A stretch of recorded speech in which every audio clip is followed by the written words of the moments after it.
Good Friday afternoon to you, 4 o'clock. Time for Sports4CLE. Hope your weekend is off to a great start. Browns players with the day off, getting ready for a Saturday afternoon game. Tomorrow at 4, they will host the Baltimore Ravens. Some news out of Berea today, though. The Browns have elevated wide receiver Daylen Baldwin and linebacker Tay Davis from the practice squad to the active roster.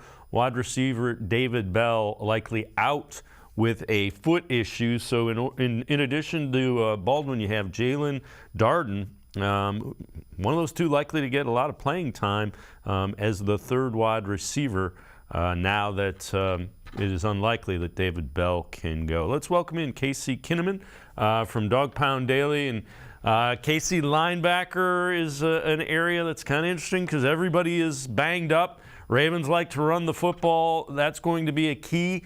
And you're going to need somebody other than Cooper or DPJ because three wide receivers seems to be the way this is going too.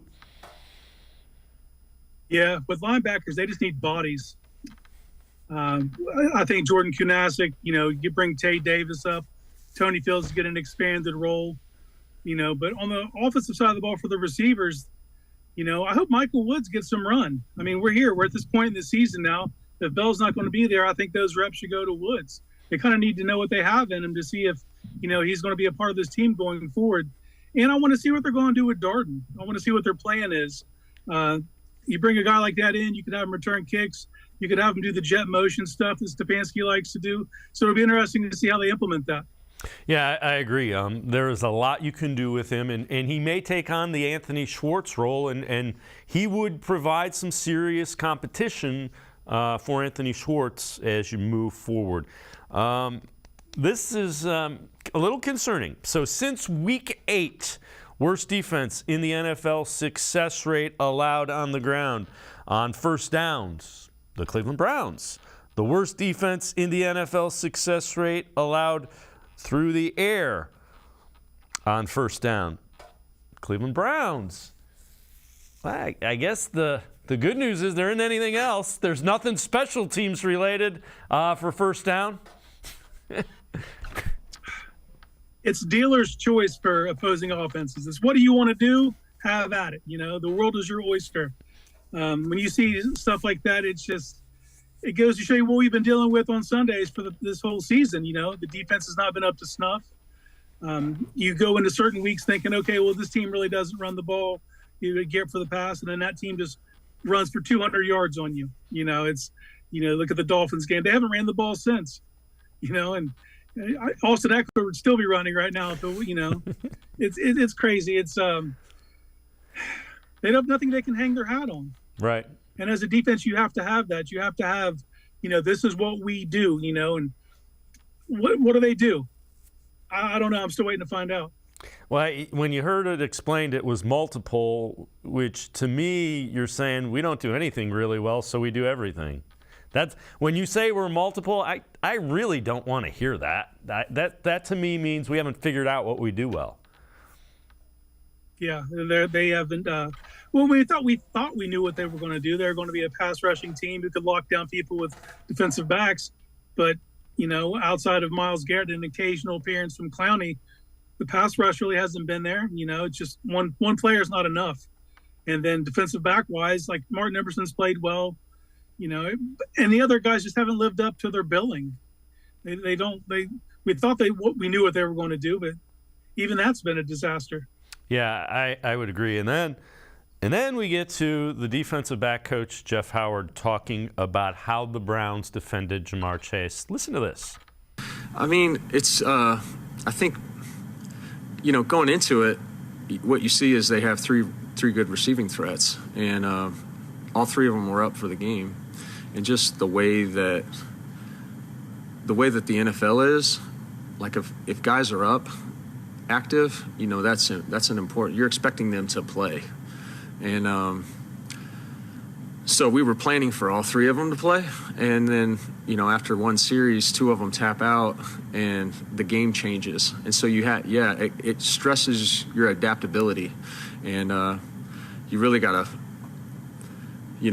feel the game out. What is it going to be? And I know Jamar had 15 targets. I thought we did pretty well on him. I think, Denzel won his fair share of them. I think some of them, they caught us, in some of the catches that he had, I think caught us in like run calls and that's a big part of it, because you can't just say we're going to defend Jamar Chase and not respect Joe Mixon in the run game. So, there's stress there. I thought we did pretty well. There's some plays that we left out on the field, particularly with him.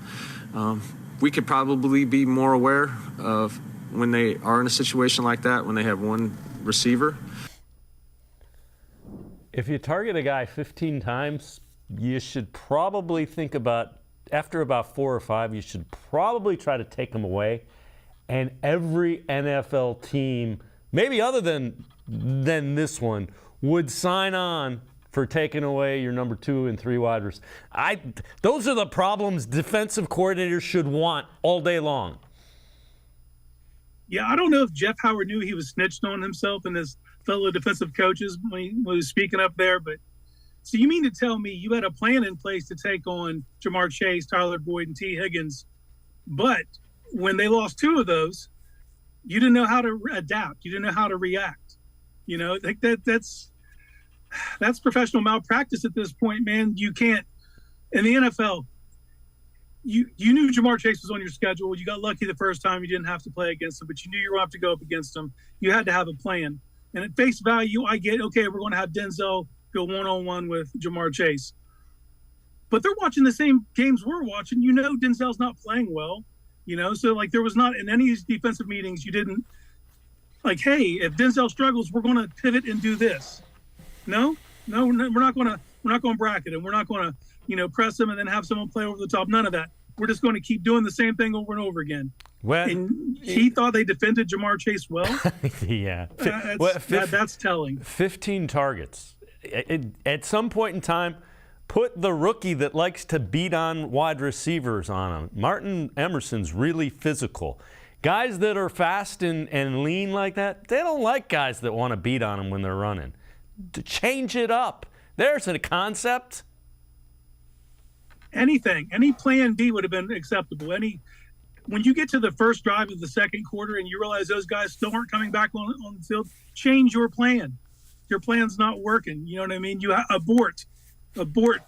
If it's I couldn't have less faith in this defensive coaching staff. We're to the point now of it's just, like I said, it's malpractice. Their ineptitude. It's ridiculous. And forget, like at halftime, there wasn't a conversation. Like, what are we doing? Stefanski didn't get in Joe Woods' ear. Like, so the plan, what are we doing? Are we going to switch something up? Nothing. You're just going to roll like that the entire game, and you get what you get. Let's not let one beat us. How about that one? All right, we digress. Myles Garrett just talked about kind of the overall feeling and reaction to the season. This was from yesterday. I mean, personally, sure. Each person can say they had an individually great season depending on how you did. But as a team, no. You fall short of the playoffs and you don't achieve what you set out to do, it's a failure. I mean, you can learn from it. I'm sure you could take something away. But if it's success or failure, and that's the only 2 options, we would have failed ourselves. And Casey, I've heard fans and some media people say, well, he's aside from the team, he's disengaged. I kind of take it the other way. He's sitting there going, we should be better than this. He's doing what fans are doing. How many times do you have to learn the same lesson? Like if you're going to take something from this, he's found himself on the outside looking in now 5 of the 6 years in the league. It's got to be super disheartening. And, we're into his prime years right now, and they're being wasted, So, like I said, I don't want to, I'm not, me, I don't get on here and talk about just firing people. But there needs to be major changes this offseason. And defensively, especially in that coaching staff, they need to take a good look in the mirror and figure out if there's any of these coaches they want to bring back. Maybe talk to Myles and see how close he is with Chris Kiffin and see if they want to keep him. But outside of that, I think you clean house. You got to get a different voice and a different approach because what they're doing is just not working. Yeah, a whole different scheme is kind of what I think. So that this defense has an identity. I don't think it has one. I'm with you. All right, this from an article you wrote. 3 areas the Browns must improve vastly before facing the Ravens. That game is tomorrow, Saturday. Number 3. Area of concern, keep the yellow laundry off the field. Yeah, there's a boatload of penalties. Number 2, third down efficiency. And number 1, jumpstart the run game. And that goes back to kind of the identity of this offense has been the run game. And it has not been what it's been the last few games, last several games. Basically, since the bye week, since they came back from the bye, they haven't been able to get any consistent running. And it isn't even, to me, it isn't about total touches or make sure Chubb touches it this many times. It's about efficiency. Too many times they find themselves in 2nd and 8, even 2nd and 11, and it's just not, they're not efficient. And there is a myriad of problems. And you could point a lot to the center, and he's not doing well. He didn't play well. He got beat up pretty bad on Sunday, but it's more than that. Wyatt Teller is not himself. Jack Conklin's not himself. Chubb's vision isn't what it was earlier in the year. He's not trusting rush lanes. He's not finding the backside of stuff. Like that is what they are. They're a run first team. They're built that way, but they can't play that way right now, and it is disheartening. And they need to get a spark in that run game. And I want to see more passing over these last 4 games, but they need to be efficient when they run so they don't put themselves in so many predictable situations on 3rd and long and stuff, which bleeds into the 3rd downs. They haven't been good on 3rd down. They just haven't been over these last few weeks. And a lot of that is because they're predictable. They're facing 3rd and 9, 3rd and 8. And the other team knows what you're going to do. And I don't care what you got going on. When they know what you have to do, you become easy to defend. Casey Kinnamon from Dawg Pound Daily and I are going to step aside, take a quick time out, other side of the break, talk a little bit about Deshaun Watson, some of the things going on with him, what we see, and a little bit more about the Ravens game. Sports for CLE. Be right back. Stay with us. Come back to go forward. Back to learning new things. Back to pursuing your dreams. Tri-C has flexible learning options to fit your life. And every year, more than 1,000 local companies provide Tri-C students with real-world learning. The right education can boost your lifetime earning power by hundreds of thousands of dollars. Start now with a college education you can afford. Tri-C, where futures begin. The Ohio Lottery Partners in Education program recognizes role model students and teachers from across Ohio. Nominations can now be done completely online. To nominate a deserving teacher or student, go to ohiolottery.com. In the About section, find Partners in Education. There you will find links to the nomination forms. Students kindergarten through 12th grade can be academic all-stars. Teachers can be honored as a Teacher of the Month. The Ohio Lottery Partners in Education, where stars shine. The Greater Cleveland Sports Hall of Fame celebrates the star athletes and notable sports figures who were born or have made their home in Greater Cleveland. It tells the story of discipline, commitment, perseverance, sportsmanship, and excellence in achievement. It encourages and inspires those who believe in sport and its direct impact on the well-being of our community. Go to clevelandsportshall.com or follow us on Twitter at GCLE Sports HOF for more details.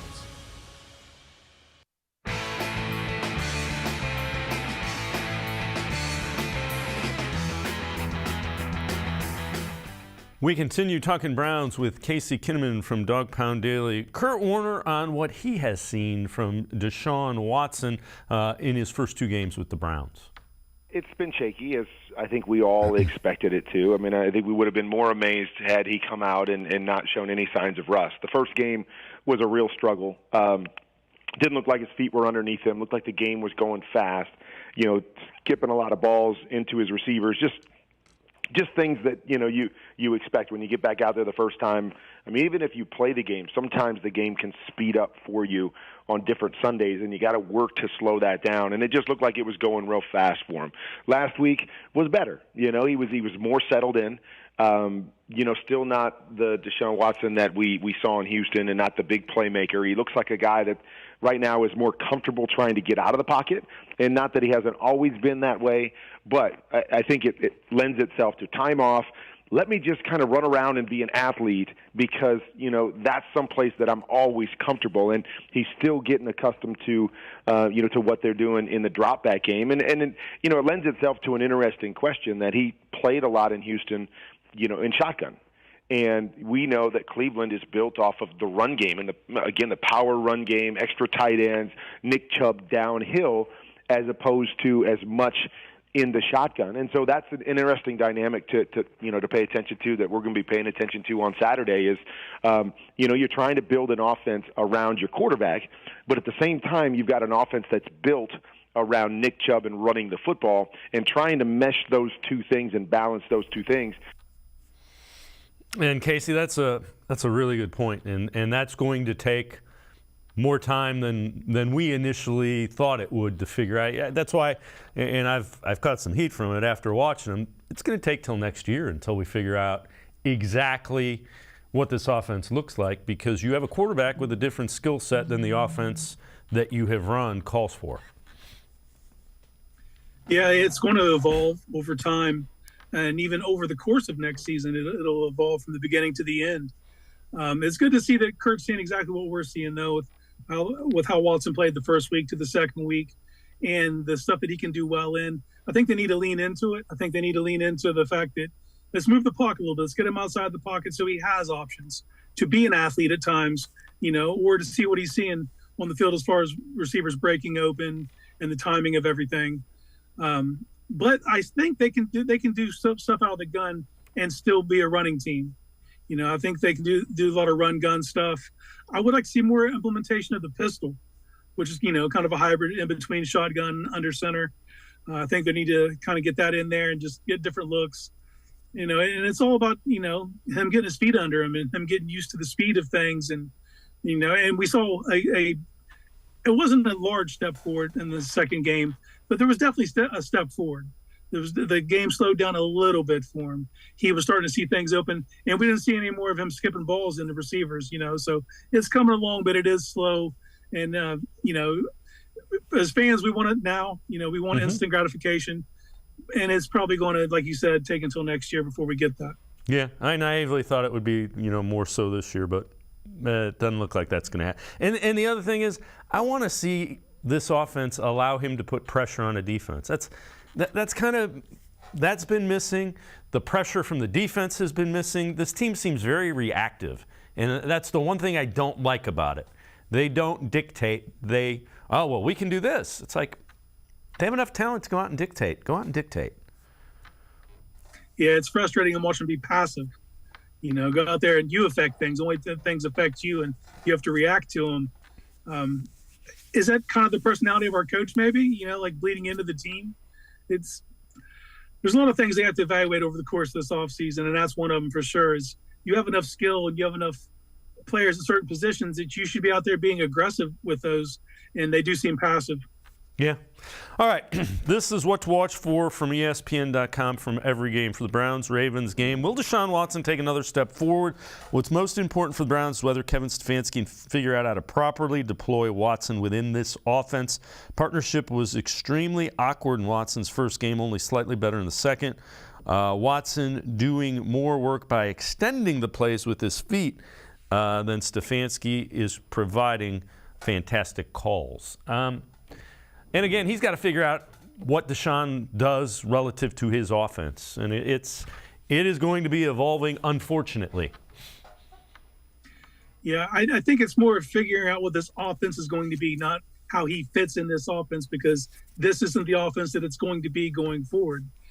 And no one really talks about it, like, as much as it is about Deshaun getting the rust and getting the speed of the game, playing behind this line and getting chemistry with receivers.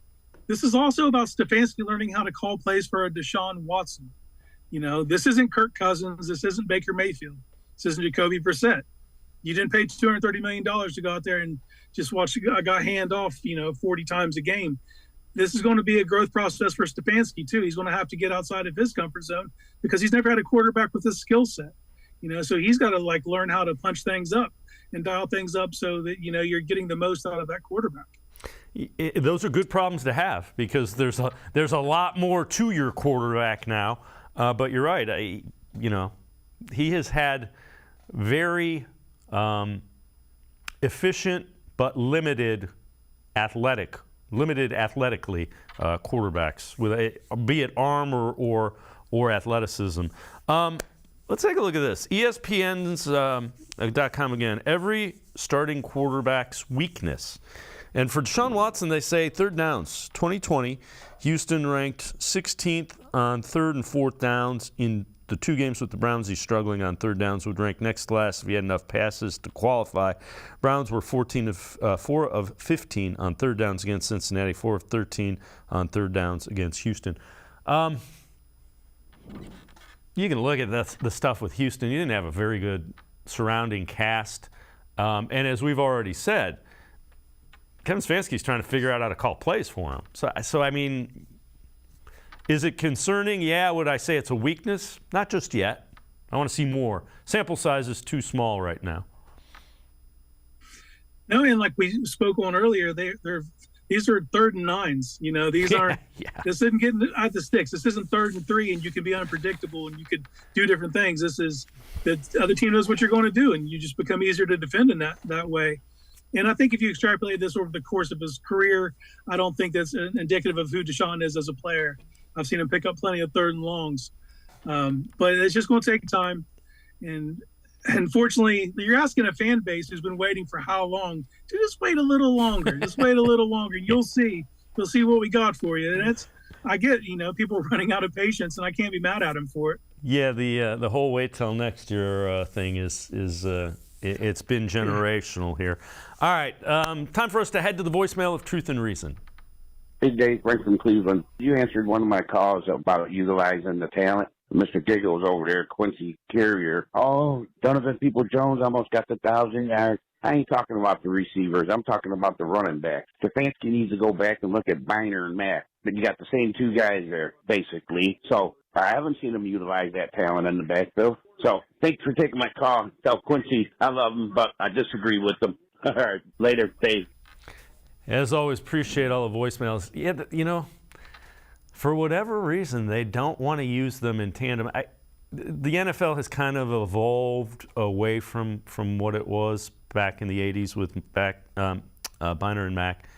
But there is a way you can use Nick Chubb and Kareem Hunt together that will be absolutely a nightmare for a defense because people aren't doing it.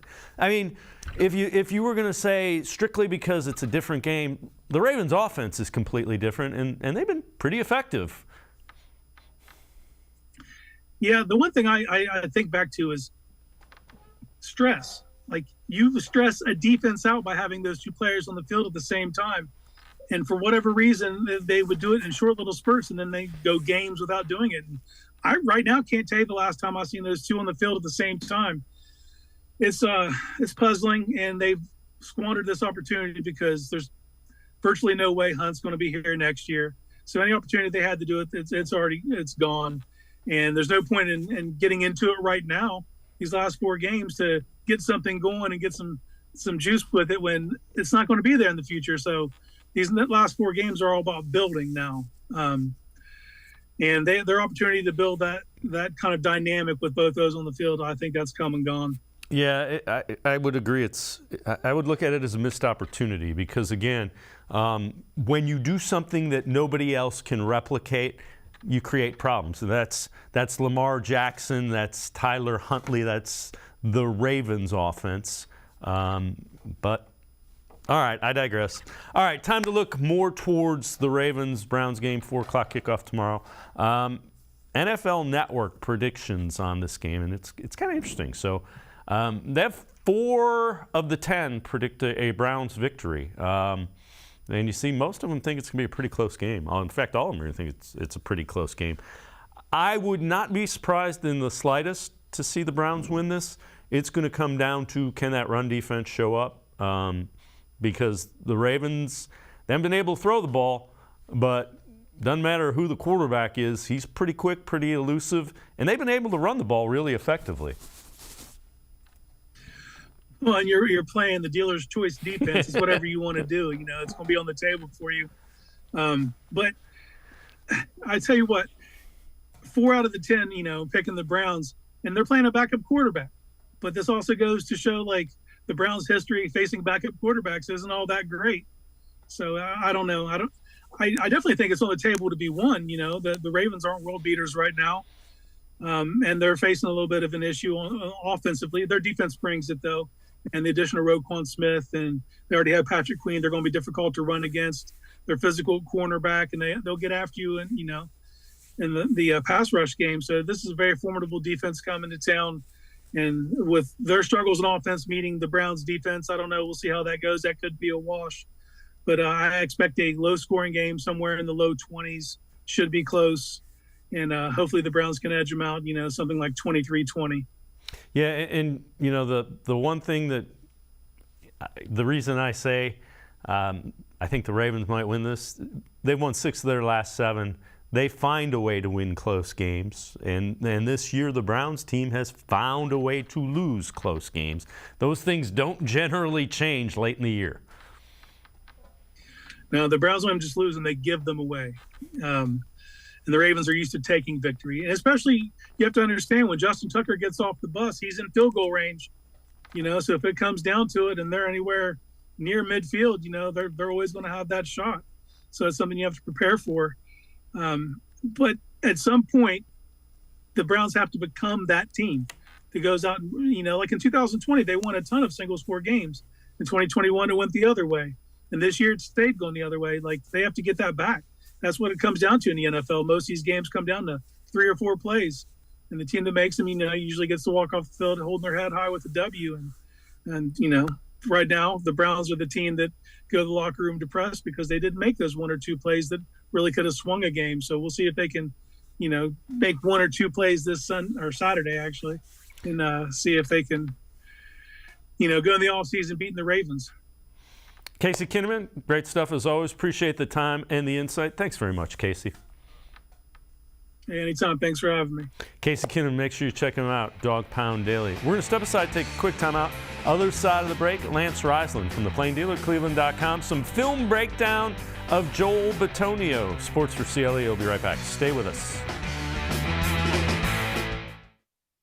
Come back to go forward. Back to learning new things. Back to pursuing your dreams. Tri-C has flexible learning options to fit your life. And every year, more than 1,000 local companies provide Tri-C students with real-world learning.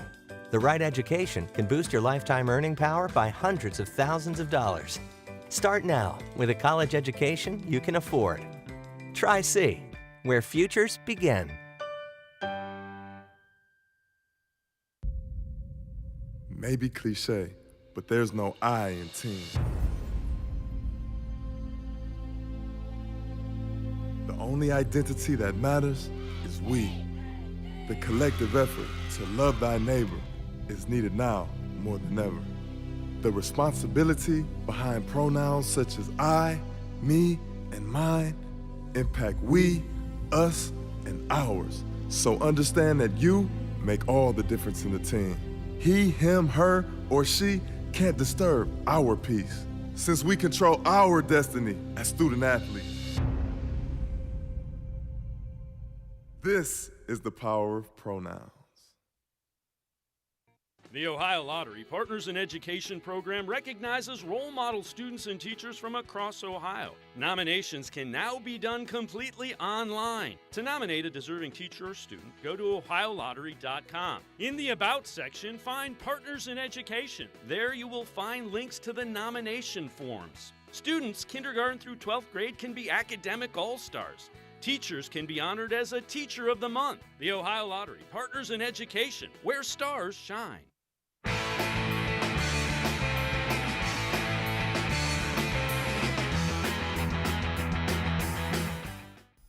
We continue talking Browns here on Sports4CLE. Browns getting ready with a game tomorrow against the Ravens, a Saturday afternoon game, 4:30. Let's welcome in Lance Reisland, our film breakdown segment for the weekend. Lance, Offensive line, let's go through that a little bit. Joel Bitonio is the guy we're going to break down, but the line has had some concerning things going on with it. Yeah, you've had, watching the game last week, you've had a lot of injury. You've had a lot of inconsistency by some guys. I think the Browns organization would play at a higher level. I think they can. They have some incredibly talented guys, but due to injury, inconsistency, what is the run game moving forward? Now that Watson's the quarterback, in terms of personnel and the multiple tight end sets and the counter game and those power doubles and more of a zone scheme than a gap scheme, even though they run both.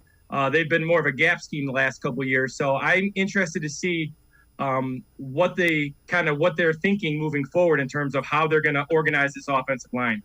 One guy who, in talking to you and passes the eye test as well, Joel Bitonio has been really, really consistent. Yeah, the thing I like about Joel Bitonio as I'm looking through film is that he is the same guy I watched in camp in terms of his effort, his execution, his attention to detail. Everything he does is because he practices it well. From their inside zone, front side zone, where he's the front side guy, or he's the backside guy. The counter game where he's a double team guy with the center or with the tackle, or if he's a guy pulling out and around, which is what everybody sees him consistently doing, pulling out and around. He's just really, really good, and he's not good on accident. He practices really, really well. He's physical, he's detailed, and I'm not shocked. It was looking at him, his consistency is not shocking. All right, let's take a look at some of that camp video where they're working on fundamentals. What do you see here, and what is Joel working on in this?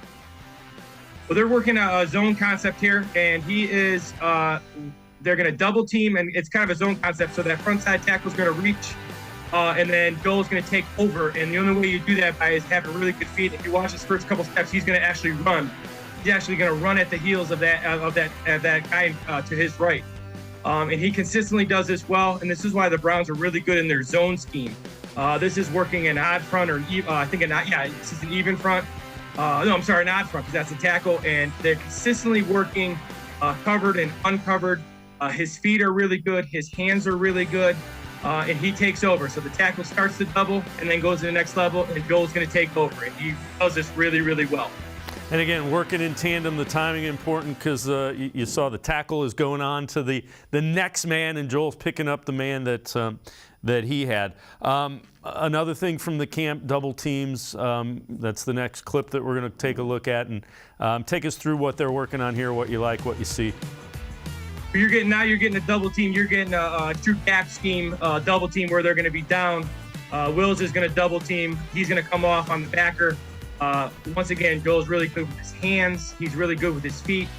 You can see on contact how his feet are exaggerating the short, choppy steps, which allows him to keep his base underneath him. So not only is he a big, strong guy, but he's low. Low man always wins. He's got great leverage. He's really, really strong. I was kind of shocked seeing in person how truly big he is. He's really a giant man with really great feet. So this is a good double team here, just to drill they're working, and it's a drill that you constantly see carry over into the games. Well, you had mentioned, they run zone, they run gap. Another thing that the Browns do in that run game is what we're going to look at in this game action. It's yet another version of it. Tell us what this is, what you see here. Well, this is going to be what the Browns have run very well throughout the last 3 or 4 years, but I think it's a scheme that's going to be very important moving forward. It's this pin and pull scheme, which you can run out of multiple backs, but you can also run in 11 personnel with multiple receivers in the game, where they're going to try to set the edge with either a tight end or receiver. You see Njoku here. They've done it with DPJ, and they're going to get the uncovered guys to that side out and around. And to do that, you've got to have great feet. You got to be able to get out and run. You got to be able to locate the number one backer inside the box, or get to a corner, which he does here with a pin block. And this is going to be a very important scheme for the Browns moving forward, especially if they're going to be in multiple receiver groups that they seem to be in. They're running a lot more 11 personnel. So this is a classic pin and pull from the Browns. And the other guy there, you mentioned David Njoku, another guy that would set up to to get that block that Njoku got there would be DPJ because of his size. While he's not a tight end, he's a big enough and physical enough guy that he will be effective in that realm of the game. Well, yeah, and if you're not going to have a fullback in the game, you got to kind of be creative in how in terms of how you're going to block that the line of scrimmage, the edge, and the linebackers. And both Njoku and DPJ, they give you that big body in there where they can seal down on an end of that pin and pull. They can also get up to a linebacker if necessary in some of their gap schemes. The zone scheme, especially the one-back zone scheme, they got to be able to block like a lineman and then climb to the next level where the linebacker is going to be and have good enough feet. So, yeah, both of those guys. And it gives you that both are receiving threats. So you can kind of run that pin and pull and some gap schemes and some outside zone schemes and still be in a multiple receiver set. So obviously with Deshaun Watson, pass protection is going to become important because Browns are likely going to throw the ball more. Tell us what you see from Joel Bitonio here. Well, the reason I have both of these clips, I like them, is one is going to be just a true drop back where we're just catching the ball in the gun and throwing. The other one is a play action. And with play action with the Browns, it was very, very important because now those defensive linemen, those linebackers are thinking run. With the Browns moving forward, they're going to be a pass-first team. I still think they're going to have a power run game, but they're going to be let's make no mistake about it, they're going to be a pass-first team, and teams are going to start pinning their ears back and pass rushing a little bit. Bitonio does a really good job. He did a really good job at camp. I enjoyed watching him against the Eagles, who have a really good front during those 2 days, pass blocking against that really good D-line. But this is going to be different for the Browns moving forward. There's not going to be as much play action as there will be just straight drop back. So all these guys are going to have to really work this in the offseason throughout the rest of this month and get better daily. Well, and again, you mentioned it. It's going to be. You don't pay a guy $230 million to play quarterback if you don't plan on using him quite a bit and making him the focal point. Take us through this video from camp. What are they working on, and why are these sets important? Well, this will be a quick set. So this will be some of the quick game, the three-step game, when you get the ball out quick to the flanks and the now screens and the rock screens. So what is he doing here? The reason he's so good is his feet. So if you watch on pass protection here, he's going to set. He's not actually going to drop back, which guards don't drop back as much, but they're going to drop heel to toe to kind of be able to handle twists and stunts. This is just one-on-one with Winfrey. Winfrey early on really struggled with these two guards, especially Bitonio, being a veteran. Does a great job of getting his hands inside. He's low. He moves his feet on contact, so Winfrey can't swim him. Again, he's really, really good in both the pass and run. And obviously with the Browns, he's going to have to get better and better at just true pass protection. You know, Lance, the one thing that's really sticks out about Joel Bitonio, and you mentioned it, the consistency, and he plays through pretty much anything that he can. He seems like he's always out there, and he's consistently one of the higher graded offensive linemen, not only on the Browns, but in the NFL. Yeah, he's really good. So you said it. He's consistent and he's available. So those are two things in the NFL we've learned with the Browns.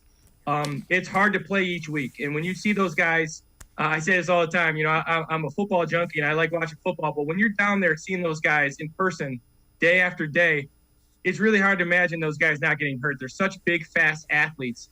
And he's always available. He always plays at a high level. They ask him to do a lot of different things. He's the point of attack. He pulls. He's the lead on a bunch of their screens.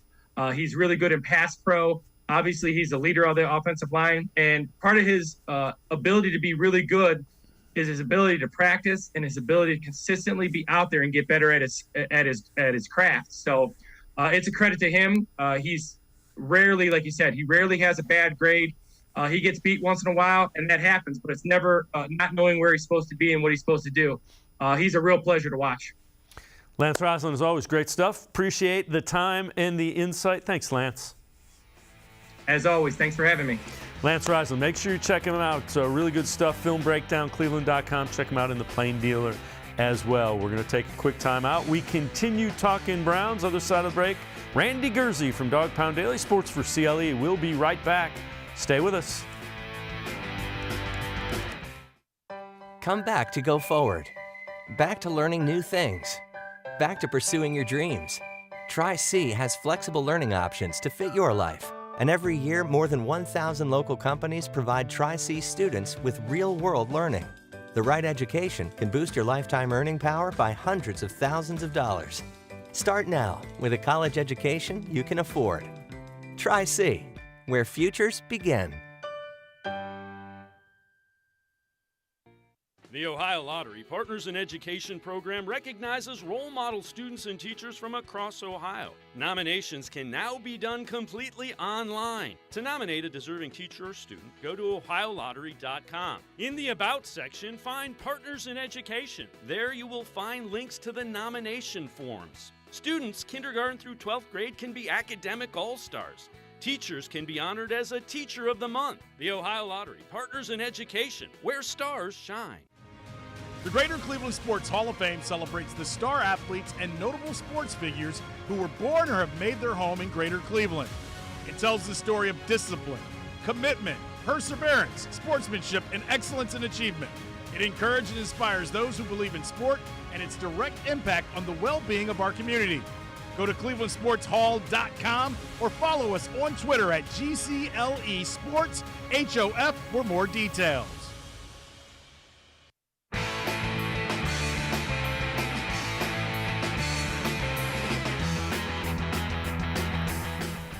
We continue talking Browns here on Sports4CLE. Let's head back to the voicemail of Truth and Reason. I think it's time for Joe Woods to be fired. Sorry to be blunt. To me, we have too good of a defense to be playing this piss poor. Also, are you guys confident that we're going to extend Chubb's contract? I would love to. I want to see more of his name is running back we got from Cincinnati, Jerome Ford. I want to see more of him because we pretty much know Kareem is leaving. Coughlin is leaving. I could be wrong. Coughlin could stay. I think Clowney is gone as well. I just want to hear you guys' thoughts. Bye. Go Browns. As always, appreciate all of the voicemails. Let's welcome in Randy Gurzi from Dog Pound Daily. Randy, they extended Chubb, so he's got a couple of years left. As far as the other ones, Conklin is the most likely. He wants to be here. That's going to depend on can they get him at the price they want. And, yeah, this defense needs a complete change of voice and mindset as well, I think. Yeah, and it doesn't make any sense to fire Joe Woods right now because even if you promote somebody behind him, nothing's going to change. So, I mean, you kind of play the season out, see how it goes, and then you look in the off season to see if there's somebody else out there that you think is going to do a better job. So, yeah, I feel like he's going to go. I do agree with the caller that I'd like to see a little more of Jerome Ford down the stretch. We know Kareem Hunt's probably going to cost a little too much to keep around, and I'd like to see what Ford brings to the table. So hopefully that we will see that during the last few games. Yeah, I would agree. And it'll be interesting to see with Jerome Ford. You saw him in preseason, really different, but, you know, you liked what you saw. Take a look at this stat. This is from Jack Duffin, does really good stuff with not only the salary cap, but things like this. So the Browns have played zone defense 67% of the time. And they have, so 2/3 of the time they're in zone. 8th best zone defense per team, that's 6.9. 27th best man defense, 8.4 yards per attempt. When you look at some of the numbers of the teams that are better at man defense, they're usually the more dominant defenses. I get that they're playing well in zone. I don't think they have. I think they have personnel to be more aggressive. That's my only issue with it. I think that, because I saw Jack post this earlier, and, you're right, he does great work. I've been able to speak with him several times. I really like what he does. And this one, it kind of surprises me because the defensive backs they have they really are better in man coverage. But I think this is a product of the defensive line. It's kind of hard. You can't cover in man forever. So in order for a cornerback to excel in man coverage, the ball needs to come out of the quarterback's hand quickly. You also have to be able to trust the safeties to play that kind of deep coverage, and the Browns have issues there as well. So I think the issues on the front of the defensive line, especially defensive tackle, and the issues in the back end are really kind of forcing them to play zone more. And then when they do play man, they're not very successful because of that.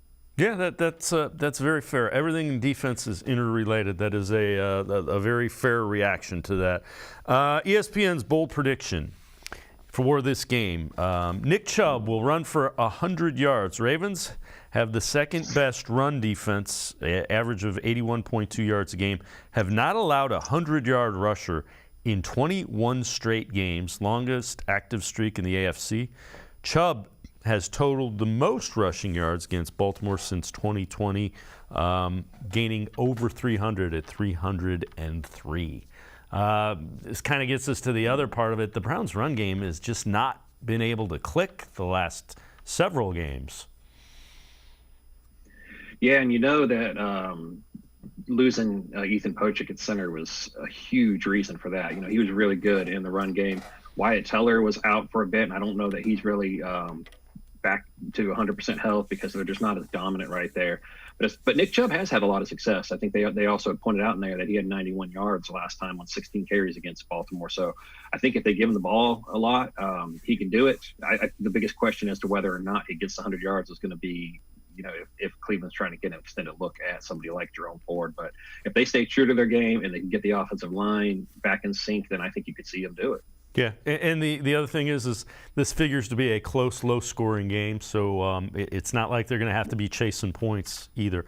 John Harbaugh talked about Nick Chubb and just kind of the success he had against the Ravens the last time in the no-huddle as well. That's the big challenge with him because, you know, any play can be that play. So, like, when you do get the stops, which people are like, well, ho-hum, I guess, it takes a lot to get those stops. Got a big physical offensive line. They have good blocking tight ends. The receivers are blocked. And he's a powerful, tough runner. Also Kareem Hunt. And then, you know, Chubb has got that speed. So if you're not right there to stop the play and it cracks through there, then he can accelerate and go. And we've seen that, obviously, in the past. So that's why you're asking, Jameson. It's a big challenge just for that reason. We prepare for no huddle all the time. It's tough to defend it. You know, this is a challenging thing. And all of a sudden the tempo changes, the plays change, and you know, they find something. You know, any offense is always looking for something to spark them, you know, and sometimes it can be a change of tempo. So we just practiced that here at the end of practice, as you saw. So, that's something that we're very aware of. Yeah, and Randy, the other thing is it's going to be interesting. At some point, Deshaun Watson's legs are going to break down some defenses.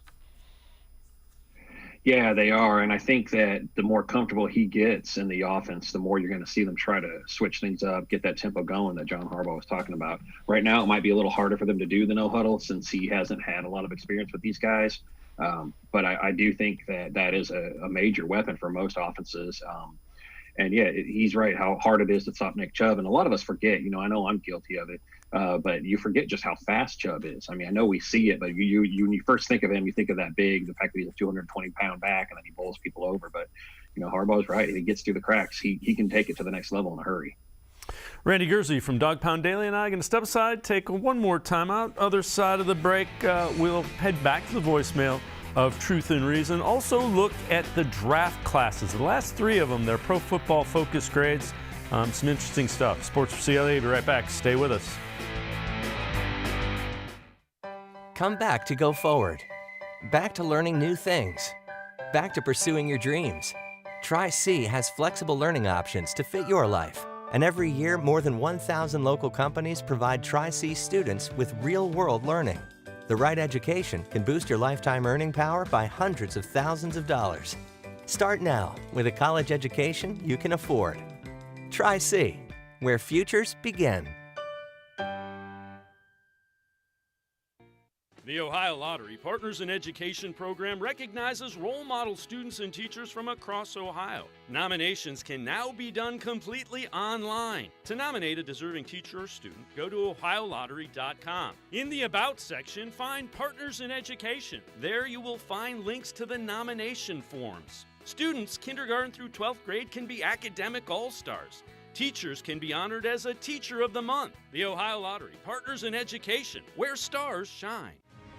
The Greater Cleveland Sports Hall of Fame celebrates the star athletes and notable sports figures who were born or have made their home in Greater Cleveland. It tells the story of discipline, commitment, perseverance, sportsmanship, and excellence in achievement. It encourages and inspires those who believe in sport and its direct impact on the well-being of our community.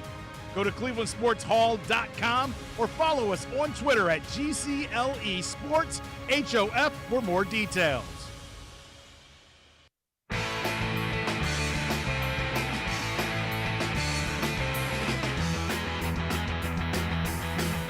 We continue talking Browns with Randy Gurzi from Dog Pound Daily. Let's head back to the voicemail of Truth and Reason.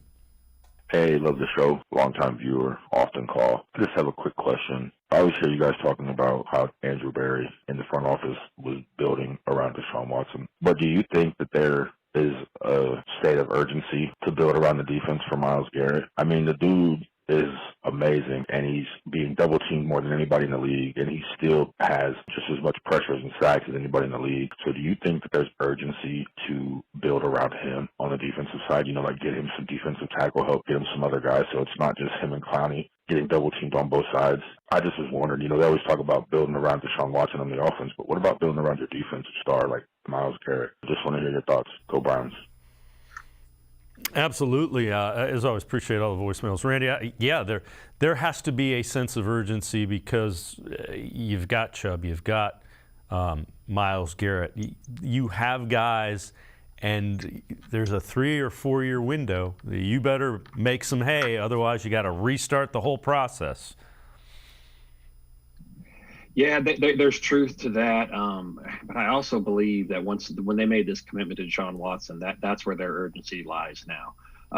You know, Myles Garrett is an excellent player, but you don't see a whole lot throughout the history of the NFL where teams are being led to and winning Super Bowls because of their defense. The San Francisco 49ers, I know they constantly do well. They have the number 1 defense in the NFL right now. They're always winning games, but they haven't been winning the big ones. They haven't been winning the Super Bowl. So I think the teams that do win it all, they're going to be more focused on the offensive side of the ball. You definitely don't want to, you want to keep players that are elite on defense when you have them, but I don't necessarily think that a lot of teams are looking at trying to build around that. Even the Rams, who have Aaron Donald, they were willing to throw it to mortgage their future for Matt Stafford, and that's when they finally won it. They didn't win it because of Aaron Donald. They won it because they finally got a quarterback. But I think the thing is they need to get pieces around him defensively, not necessarily high-priced pieces, but you got to find some defensive tackles that are better than what we've got. I agree with that wholeheartedly, and that's another thing that the Rams, speaking to them, that's what they did is they did draft well. And unfortunately, I don't see much urgency from Andrew Berry to build that defense, at least not at the front. He seems to be focused more on adding defensive backs. He had Martin Emerson as his first pick this year. He had Greg Newsome as his first pick last year. Grant Delpit was an early pick for him. So he seems like he's focused more on the secondary than trying to build the front of that defensive line. I don't know that I agree with that. I think that I would rather have a stronger defensive line, but that seems to be his focus. Yeah, let's see if that changes because of the way the run defense was this year. So I think he's a guy that adapts. Yeah, hope so. Yeah. Knock on this. All right, let's take a look at the last 3 draft classes, Pro Football Focus grades for them. These are the last 2, so 2022, 2021. Martin Emerson grades out as 69.6. That's 34th best. Alex Wright, small sample size, but 39.8, not doing great. David Bell, small sample size, not doing great. Perion Winfrey, improving, still 95th. Cade York, not on there, just the kickers. Jerome Ford, again, Pro Football Focus grade is 50, really limited. Michael Woods, limited, 54.7. Thomas is 50.6. He has had some flashes. The second year ones, so the draft class from last year, these ones are concerning. Greg Newsome, 65.5, 46th ranked cornerback. Jeremiah Usu-Koromoa, 64.2, 39th. Schwartz, not enough playing time to be ranked. Hudson, not enough playing time to be ranked. Tommy Togiai at 30.4, 122. And then let's go back to the 2020 draft class. Jedrick Wills, 54th at a 63.1. He's got to be better than that. Grant Delpit, 76th. Jordan Elliott, 115th. Jacob Phillips, 78th. Donovan Peoples-Jones, who they got in the 6th round, 56th ranked wide receiver with a 68.4. So, again, With some of the first and second year guys, it might be a little too early to judge. But the draft class has to, especially after you've traded away, your number ones, you got to get more of the Donovan Peoples-Jones kind of hits than the Jedrick Wills misses at this point. Yeah, and it's I think Andrew Berry, I've always liked him. I like his approach, his philosophy, his demeanor and everything. But I think he did so well with hitting on the Donovan Peoples-Jones pick, and Grant Delpit and Jed Wills looked so good at the beginning. I know Delpit missed his rookie year, but he looked good when he came on last year, that I think we really started kind of anointing him a little early. When you start looking at this and seeing how the players are performing, it's a little bit concerning. But yeah, the Martin Emerson pick is really good. I think that the drop off for JOK and Greg Newsome has a bit to do with what we were talking about earlier with the defensive line. JOK is a 225-pound linebacker or so. He can't be going and taking on guards and tackles. He needs defensive tackles that are going to free him up. Same with Newsome, as we were talking about. He's more of a man cover guy, but nobody can sit there and cover forever. Eventually, the guy's going to get open. So, I think they really need to focus on the defensive line. If you see the biggest misses on here, it looks like they're all the defensive linemen, the defensive tackles especially. Jordan Elliott was really bad. Tommy Togiai has looked really bad.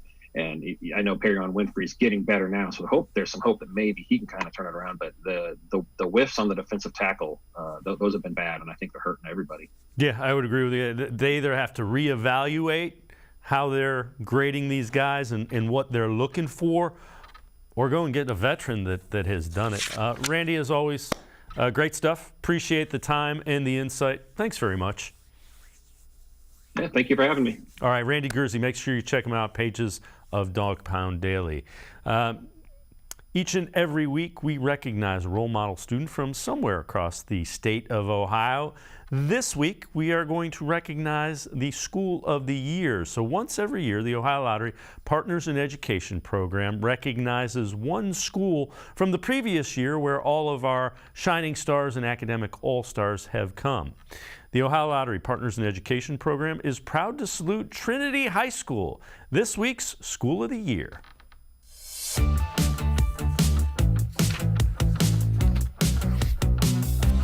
On behalf of the Ohio Lottery, we would like to present you with this School of the Year trophy, a $1,000 Office Max gift card, and all of the merchandise that you see behind here, autographed merchandise from our professional sports partners across the state for you to use for fundraising efforts throughout the year.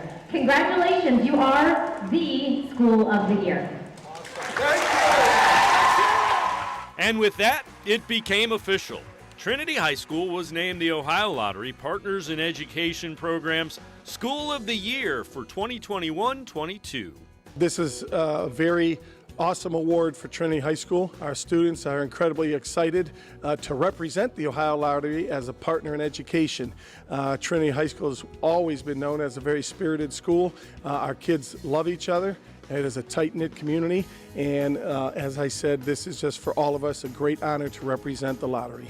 The Partners in Education program was established to recognize outstanding schools, outstanding students, and outstanding teachers, the things that they're doing both inside and outside of the classroom. So every month we take nominations from all over the state.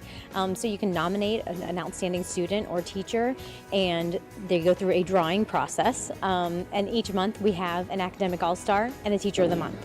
So that's the first step in the process.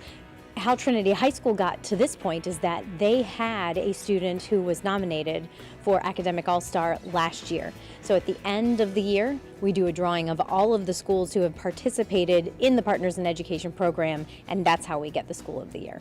The School of the Year assembly at Trinity was done in conjunction with homecoming, making for an extended celebration. The Partners in Education program gives signed items that can be used for fundraising to Trinity, as well as a financial reward that's earmarked for a very specific purpose. That could go in so many places, but our greatest need for that right now will be for replacement Chromebooks. Every student has a Chromebook, and we're always looking to add to our stockpile of Chromebooks.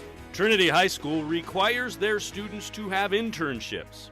It gives the students both real-world experience, and it gets them involved in the community. Anytime we can have a student and celebrate their success is something that is very good for young people. And so when we get the opportunity to present to organizations like the lottery that will promote our kids and all the goodness that they are and all the good they do in the world, we take advantage of that all the time. And this is exactly one case where it turned out in a beautiful way that we ended up being the high school of the year and partners in education with lottery. The whole reason the Ohio Lottery exists is to help generate funds to support education here in our state of Ohio. So when you talk specifically about those video segments where we're highlighting students, that's our whole goal. Our whole goal is to generate money to give back to education, to help students in the state of Ohio do better in the classroom and beyond.